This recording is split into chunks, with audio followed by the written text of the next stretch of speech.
Tunisia goes to the polls.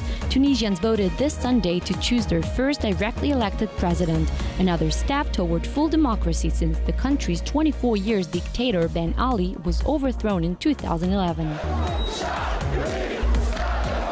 More than 3 years after the revolution which kicked off the Arab Spring in North Africa, Tunisia has become a model of transition for the region. It has successfully adopted a new constitution, avoiding the turmoil its neighboring countries have faced.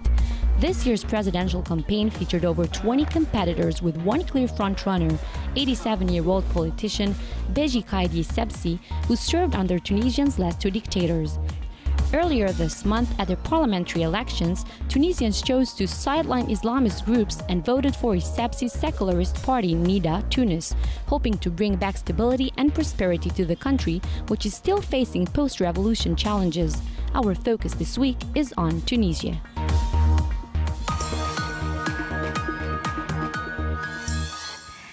Welcome to our focus on Tunisia, the country which is considered as the success story of the Arab Spring. A few days ago, Tunisia, that had only had two presidents since independence in 1956, chose its new president. To hear about the post-elections atmosphere in Tunis, the capital, let's say hi to Kiran Alvi, a journalist based in Tunisia. Hello, Kiran, how are you? Hi. I'm good, thank you. How are you? I'm great. So tell us, what does the outcome of this election actually mean? So Tunisia's Independent Election Authority officially has not come out with presidential results.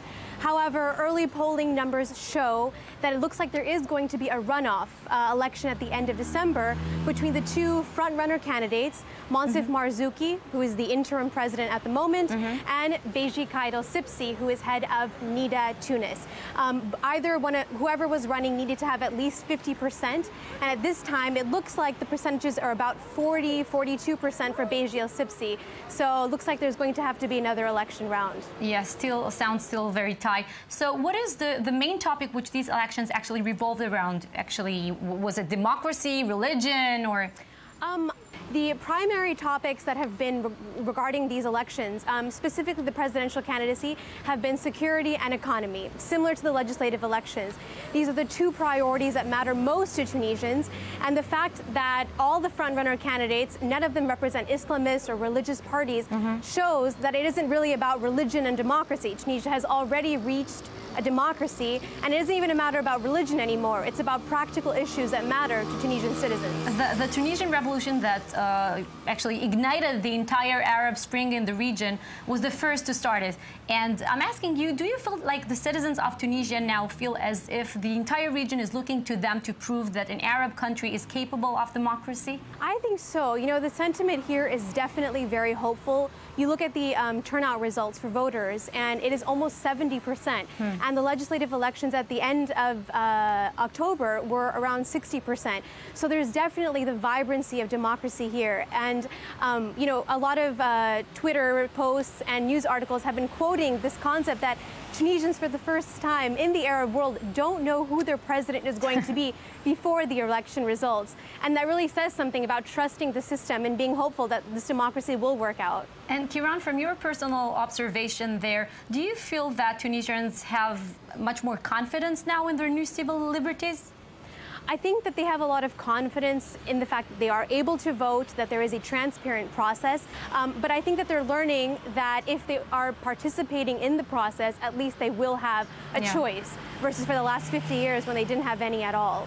And Kiran, speaking of liberties, women in Tunisia often enjoy certain freedoms and liberties, rights that women in other Arab countries are often denied. How is this reflected in daily life or in political life or in job market? Well, in terms of politics, Tunisian women have been able to vote since the 50s. So it isn't a matter that they've been just recently given the opportunity to vote. And in fact, you know, Tunisia's presidential elections this time around has a woman named Kulthum Kanu, who has been a great inspiration to the Arab world, as not just being, you know, the first female candidate to run for president in the region, but even in many other countries. You take the United States, for example, and it still hasn't occurred there. But in terms of the workforce, there is still a large disparity, between men and women. But I think that women are learning now that in this democracy, they're able to be active. I think having a presidential candidate who is a woman is able to show that it's definitely moving in the right direction. Kiran, thank you so much for your insights and for for keeping us all updated. Of course. Thank you. According to the parliamentary elections result, it is clear that Tunisian voters have been unimpressed by the Islamists' last 2 years in government, particularly their inability to pull the economy out of stagnation. A good place to get a social, financial, political perspective is, of course, a coffee shop. Joining us from Tunis is Abdel Karim, sous chef of the Cafe Vert. Hello. Bonsoir. So your restaurant is located in a little neighborhood in Tunis called La Goulette, a place where Muslims, Christians and Jews always lived in coexistence. Is this a representative of Tunisia as a country? Yes, it's true. Here at La Goulette, the community is very social and Jews, Muslims and Christians are really mixed together. They live the same way, together, and they are equals on all levels. There is absolutely no separation between the people. The Arab Spring left marks on Tunisian economy. Do you feel that in your restaurant? Yes, the changes that came in 2011 have influenced almost all aspects of the Tunisian economy. Not just the tourism industry or the restaurant domain, but everything. There are a few reasons. Some people who lived here left, and especially in the service sector, there were many changes. The salaries have dropped and the purchasing power of Tunisian people has really been impacted by this. So the elections on Sunday and results are still not determined. Do you think that a new president will help jumpstart Tunisia? Morally, it could jumpstart, but we still don't know what the new president's plan will be, whether he is capable or not. I also think the world can help Tunisia economically to help it restart. I don't know. I heard that Cafe Vert, Abdel Karim, is one of the best places in town to eat good fish at. Can you recommend us something and maybe tell us about the specialties in the menu? In general, the most popular dish here in Tunisia is couscous with fish. More specifically, couscous with grauper, with semolina, vegetables, and also spices that we can make here. In addition, there are some Jewish dishes that influence some of the food we make. For example, we use some spices from those Jewish dishes. We also make escargot and other things that are especially prepared in our restaurant. Well, that sounds delicious. Thank you so much, Abdel Karim. No problem. Thank you very much. And now, what else is going on in Tunisia? More than 2,400 Tunisians have traveled to Syria and Iraq in order to join ISIS. This number represents the most of any other country in the world. To counter the phenomenon, Tunisia said it will work alongside France. The two will take measures to stop their nationals from joining the Islamist group, including strengthening border controls and increasing police and intelligence cooperation between the countries.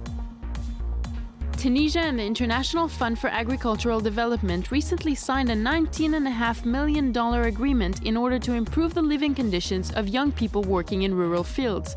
Tunisia continues to face challenges to create employment opportunities for young people. The number of the country's unemployed university graduates has more than doubled since 2005.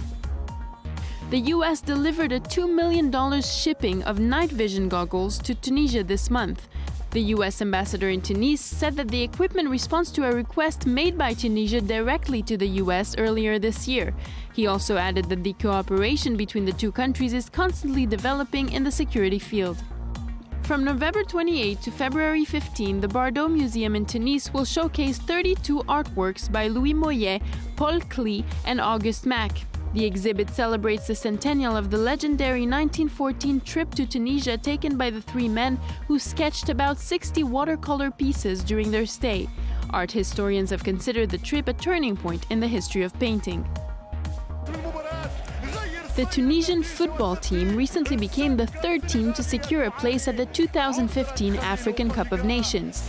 The Eagles of Carthage will be participating in the tournament for the 17th time in general and for the 12th consecutive one. The competition will take place in Equatorial Guinea this winter.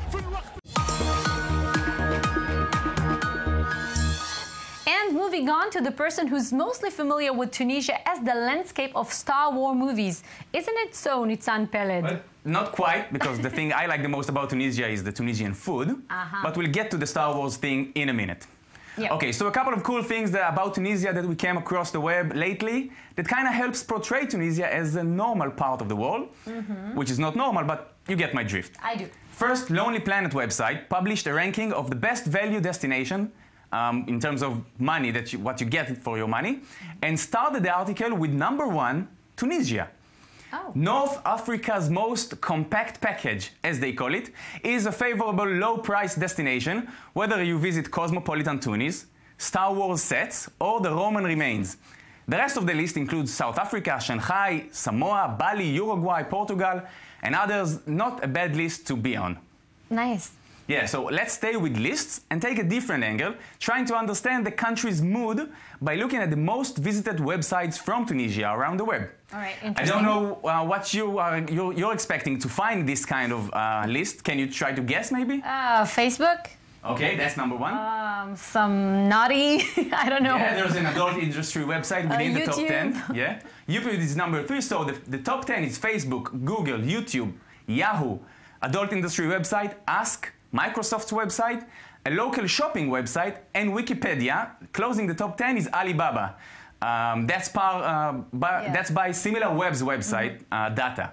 The first Arab news website comes in on #26, that's Egyptian NBC.net, after a slew of adult industry and shopping websites. And we'll send you off with this nice thing. London's Natural History Museum, along with the BBC, announced the winners for the best photographs for 2014. And in the World in Our Hands category for pictures portraying our interaction with and impact on nature, this photo of a 3-month-old fennec fox offered for sale in southern Tunisia market was the winner. Cute and sad, you can see why it was chosen. Indeed. Thank you so much, Nissan, for bringing us all the traffic from Tunisia. Thank you. Before 1948, the Jewish population of Tunisia reached a peak of 105,000. During the 50s, most of them immigrated to Israel and France. And here are two interesting milestones regarding the Jewish Tunisians. Last year, Mendy Joma, a Jew, was appointed as the Minister of Tourism, and an Israeli song called Tunisia became a hit in the country. The person behind this successful soundtrack is singer-songwriter Bezalel Raviv, the son of Tunisian immigrants. Hello, Bezalel, and thank you for coming. Hello, thank you for having me. So let me ask you this. You were not born in Tunisia like your parents, and yet you still feel somewhat connected to this country. How come? Well, basically, I've always heard about Tunisia from my parents, but as an Israeli, I didn't want to hear much. I wanted to be interested in being Israeli, but after the army, I actually investigated my roots a little bit, and that's when I was actually in presence with my parents and find out that their incredible ancestry in Tunisia, and I was back then inspired to write the song Tunisia, which basically tells the story about that country. So how did it become so popular in Tunisia? We actually have released it here in Israel, but it wasn't getting a lot of attention. And then I had like a crazy idea to send it to a radio station in Tunisia with no name, just anonymously. Oh, wow. And it was picked up by the biggest radio station in Tunisia, Mosaic FM. Amazing. And it was an incredible experience to know that music has crossed where I wasn't. The borders. Exactly. And did you get to travel there and maybe perform?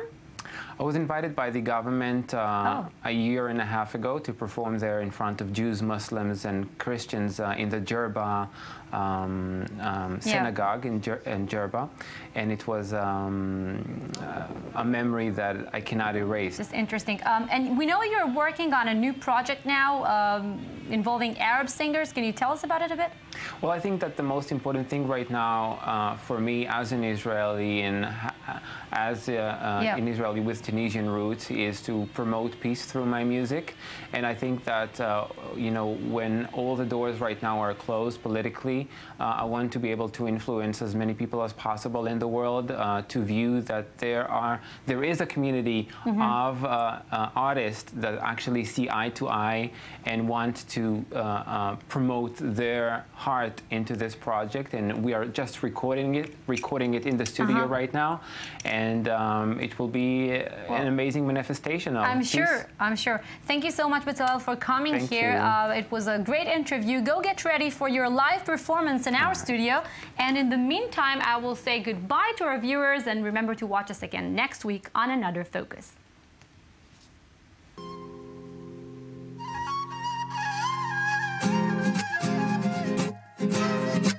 Let's go.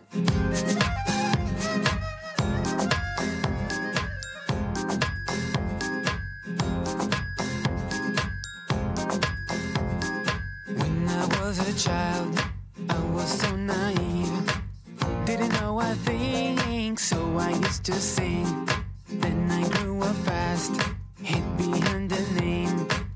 Went into dark places to kill the blame. To kill the blame, a burning flame.